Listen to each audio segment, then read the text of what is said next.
All right, it is Sunday afternoon and we are back in action. Got thunderstorms moving into the area later on today, imagine that. So we're going to try to get as much work done around the pool as possible. Getting ready to knock the form boards off of that piece that we poured yesterday. And then I'm going to work on laying down some conduit for the automatic level, water level machine that we have. It needs a sensor that goes into the skimmer, and so we'll run a piece of conduit from the skimmer back to the pool house so that sensor wire can go in there. And then after that, got a few more fittings that I need to repair. One of them's cracked, one of them was leaking, so I got to make some repairs there. And then we're hoping to get some sand moved in around the pipes over on the deep end of the pool. The contractor's hoping to begin grading concrete, or grading for concrete this week, so they've got to get in and move a bunch of dirt around. So I do want to try to get some sand in around our pipes to protect them as much as possible during the grading process. So let's get to work, see when we get knocked out here. All right, so this is one of those fittings that I have to repair. This one, I don't know if I over tightened it. You know, these EZ-inlets, the way they go together is there's a pipe that goes through the wall, there's a flange on the inside, and those two pieces screw together. And then on the outside, there's a collar that clamps down with a set screw, and that's welded to the plate that you can see there that has those bolts that kind of pull that flange on the inside, that pulls it against the inside of the pool, keeping it secure. So I don't know if I over tightened those bolts and cracked it, or if there was a defect in the flange and just during the tightening process, or even when I inserted the eyeball fitting it cracked. But either way, it started leaking when I was pressure testing, so I'm glad I found that. And I'm going to go ahead and get that replaced today. And then one down on the other end over here, over on Neptune corner there. That one's not leaking, but I'm going to go ahead and take it apart and reseal it using the same Teflon tape and Teflon paste that I used on the other ones, just to go ahead and give it an extra layer of protection so it doesn't leak later on. So this is that area that we were working on yesterday. Let me knock off the rock and the rain cover here. See what this looks like. And it actually looks really good. Looks like our form boards kept everything nice and square, and looks like it's dry and smooth. Looks much better than what we started with there. If you remember way back when I was trying to cut in for the larger skimmer, we got into some structural steel.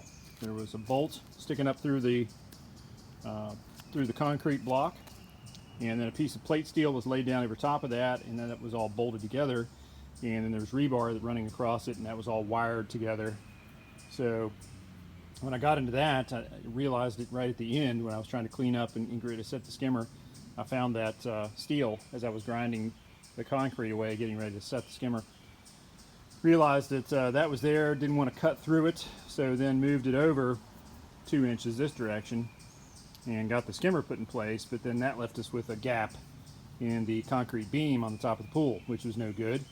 So we had to form up yesterday and pour that solid. So we mixed up some cement patch mixture there, and got that patched in, put some structural rebar in there just to kind of hold everything together. The rebar network is in place here for around our skimmer, and we just have to build our form boards to get everything anchored in place there, and then we'll pour concrete around the skimmer. Hopefully the guys from the masons will be here this week, the stonemason, and they'll go ahead and get our piece of coping set here, because we've got to do that before we can pour concrete around the skimmer, because that goes up against that piece of coping. This is the EZ-inlet that we worked on yesterday. That's the one I finished up right at dark. Went ahead and took that one apart and resealed it. I'm going to water test it today, make sure it holds pressure. And then this is the other one that I'm going to do the same thing to. Before we fill this area in with sand, I'll loosen up that collar, pop this flange loose here, go ahead and reseal it. And then we are assured at that point that everything's not going to leak. We can go ahead and backfill with sand. Get all that stuff taken care of. We want to get some sand in on this ditch as well to protect the pipe for the water feature. You can see our new conduit that we ran through here yesterday. And got to run one more piece of conduit from this skimmer down into the ditch and back over to the pump house. So I'm going to get working on that. We'll try to get this stuff knocked out before the rain hits. Alright, so I got the form board off, and it came off nice and clean, and left behind a nice, neat, square, smooth surface. for our skimmer opening, and it fits the opening nicely. So this thing gets concrete into place, as I mentioned. I'll get it all squared up and everything once I get it wire tied in there. And then once that's done, we come back with hydraulic cement and pack these cracks. And hydraulic cement's great because it expands slightly as it's curing and fills any voids. So there'll be concrete on all sides of these things. Hydraulic cement will help to keep the skimmer from having any leaks around the front, and then everything will be nice and tightly packed in cement. Really have no chance of moving.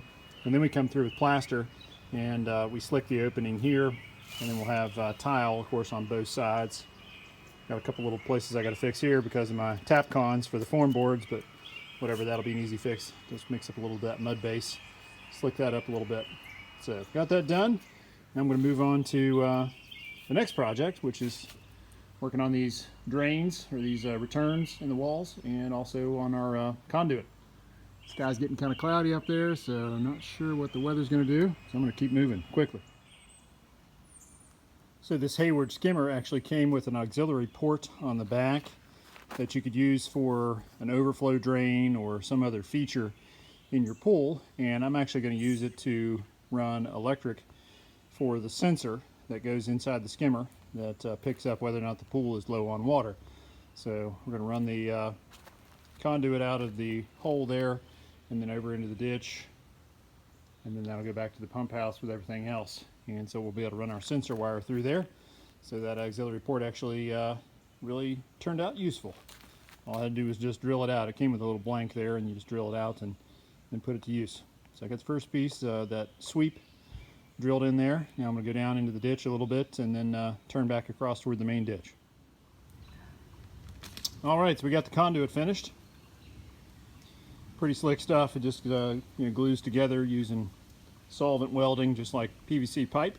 And so we ran it from the side of the skimmer over here into the ditch where it met the one from the light niche, and then it runs up the ditch here and goes in underneath the side of the pump house. That's where all the other plumbing and everything went in.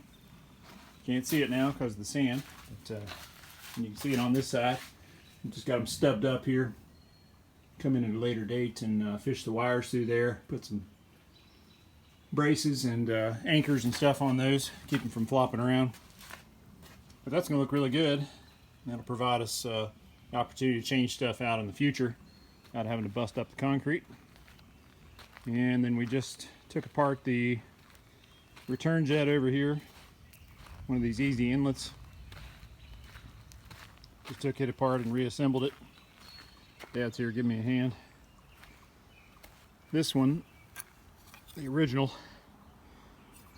developed a crack at some point. You can see it right there. So at some point that thing was just going to blow completely apart and leak and cause problems. So thankfully we found that during the pressure testing, and we're able to get that swapped out before we pour concrete, because everything gets harder once you got a concrete deck around it. So we dug that out and swapped that out. Now we're going to move over to the Neptune corner there, and there's one sticking out of the wall there that we got to swap out as well. The flange isn't busted, we just got to take it apart and reseal it. All right, so we got the last of our Woo, mommy instincts. got the last of our return jets taken apart and resealed. So everything's been checked and rechecked. Amber and Grant are here helping to move sand. Trying to get all this stuff filled in. We got our conduit in the ditch. We've got all of our pipes in the ditch. Everything's been pressure tested. So now we're just going in and filling in behind it. Our crew's going to be in here this week doing a bunch of excavating, getting all this old junk out of here, moving Neptune. But we got to cover up all these pipes. We don't want rocks or anything else to get down in there and get stuck against any of them. Over time they'll vibrate and the rocks will actually cut into the pipes. So we want to get them bedded down nice and tight with sand. So Dad's running the tractor, bringing in loads of sand, and we're transferring it to the wheelbarrow and going across the catwalk there. Good stuff in the bed. Oh, it's a blast. Yeah. House is looking good. Got our tarp up there.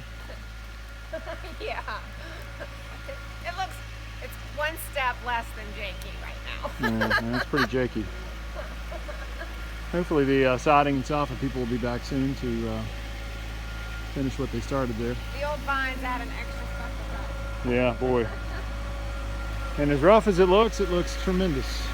I mean, just absolutely so much better than when we started. Yep. All right, Dad's back with another load. I better get busy. All right, so we're getting ready to wrap up for the evening. We got rain starting to fall. Thunderstorms are in the area. So we're going to go ahead and get wrapped up here. We got the conduit in the ditch covered up. And then we hauled a bunch of sand by wheelbarrow over here to the other side of the pool. And we got filled in around the side of the pool here. And then we even got over into the corner here. Start taking it around the end. So I don't know how many more wheelbarrow loads of sand we got, but it's a few. But that's getting all that stuff kind of anchored in place, bedded in place. It won't move later on, and it'll also protect it from any sort of rocks or debris that might get tossed in there as fill, or when they're grading around here. So the place really looks good. Lots accomplished this weekend. We got the skimmer box on this side over here. We got that filled in, concrete poured and filled in there. We got all of our return jets disassembled, resealed, broken parts replaced. So that's in good shape. We got the rebar installed here for this skimmer box. And it's really looking good. We are not too far away from being able to install waterline tile and then doing a final cleanup and painting. That's going to be awesome. Our excavating contractor is going to be here tomorrow. They're going to fill up our form here with concrete and make our semicircular steps, our wedding cake steps going into the pool here. That's going to be an awesome place for people to get in and out, and also a place just to hang out. Take a cold drink and sit there in the shallow and enjoy the water. And as we get old and decrepit, we'll be able to get down into the pool easier than climbing up and down on a ladder. And they're also going to pour for the front porch tomorrow. They got all the rebar in place. They got the rock tamped. Used a tamper. Got really good compaction on everything. Looking good, ain't it, bud? It is. And they put foam for the expansion joint all around the porch there. And you can see all down through here, pieces of rebar and concrete blocks sticking up. That's where the replacement porch columns are going to go. You can see the shadow from where they used to be there. So as soon as they get this poured and everything gets... There you go. Amber is now a column. Beautiful job, babe. So as soon as hilarious. You are. So as soon as they get the porch poured and that thing gets sufficiently cured, they'll be able to come back in and rebuild the columns and get those wrapped with hardy plank. As soon as they get done with pouring the concrete tomorrow, they're going to start grading around the back here. They got all their gas line connections made here. And they just have to make a couple of final connections over here. They got to put flex pipes over here against the wall, one for our gas start on our fireplace and one for the natural gas powered grill. So as soon as they get all that stuff installed, they're going to go ahead and get the drainage ditches or drainage pipes installed and get this filled in, get gravel installed, and get everything tamped down and ready for concrete. That's going to be a happy day when we get this concrete patio poured. Can't wait to see that coming together. And as you look across the back here, you can see these block piers, and those are for the new porch that's going to go across the back here. So we're planning ahead a couple of steps, getting ready to build the columns for the back porch. And they're going to match the front porch. It's not going to be as tall. It's only going to be one story, but they're going to have a similar look and feel to the front porch columns. All right, so that's going to do it for this episode of Woodmere State Revival. Thanks for hanging out with us this weekend. Lots was accomplished. Every weekend we check a few more things off the big list. So we're excited to see what the week brings. We got contractors on site finishing up drywall inside. As I mentioned, we got the excavation and concrete crew here doing a lot of stuff outside. So this thing continues to move along at a pretty good pace. We can't wait till all the subs get out of the way. We sign off on all the work that they did, because that means we get to go inside and start painting and installing tile and cabinets, and then it's really going to look amazing. So we're excited for the next few weeks here to see how this place is transformed. Looking forward to getting all this work behind us and getting moved in this summer. Thank you guys again. Be sure to hit that subscription button if you haven't already, so you don't miss a single episode of Woodmere State Revival. Give us a like if you would, please. Scroll down below there in the comments section if you got any comments or questions you want to leave for us. Amber's always happy to answer those, aren't you, babe? Yeah, right. And as always, be sure to share the channel with your friends and family. We've got lots more exciting stuff to come. So keep watching, America. Take care. See you soon.